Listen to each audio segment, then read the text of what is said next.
If you haven't figured out my theme here, it's becoming the hero or heroine of your own life. And I think Dicey models that. One thing about heroes is that they're only as good as their opposition. If you think about any book you read, any book that has some major hero or heroine, or any movie that's your favorite movie, think about their enemy. They'll have like an arch enemy a lot of times. Sometimes it's an actual person, sometimes it's a, some inner struggle of, good and evil or something. But a hero is only as good as their opposition. And the stronger the enemy, then the stronger the hero. So, like with Dicey, the pivotal moment for me in the research was when I found that little word about the Bloody Scouts. And I started researching the Bloody Scouts, and I found 4 or 5 pages of just the horrible stuff these people did. And then suddenly Dicey was a major hero because she went, against these people. And, I've read some books that have included little excerpts of her, and I say, oh, she wasn't anything big. A lot of people have stood in front of guns, because she threw herself in front of pistols and protected people. And they said it was no big deal.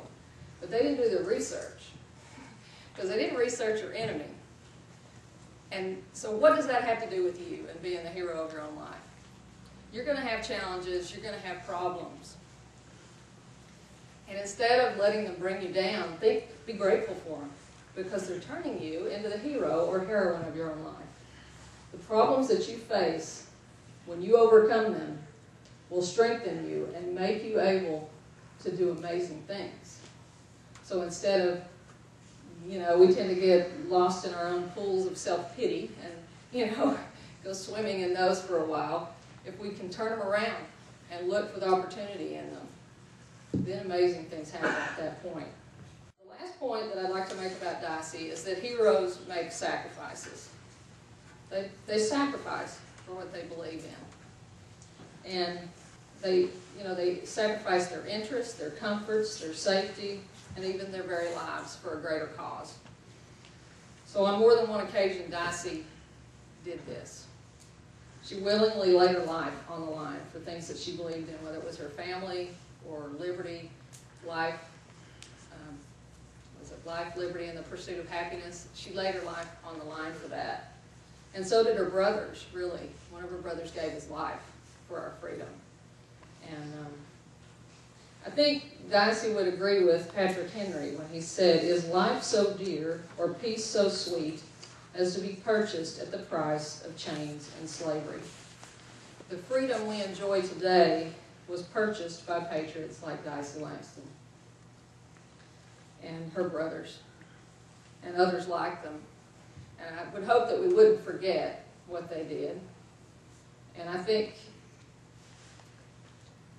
if we would learn that freedom is not free. People paid prices for freedom that we enjoy today. That is our legacy. And freedom doesn't stay free unless you're willing to work for it and unless you're willing to preserve it.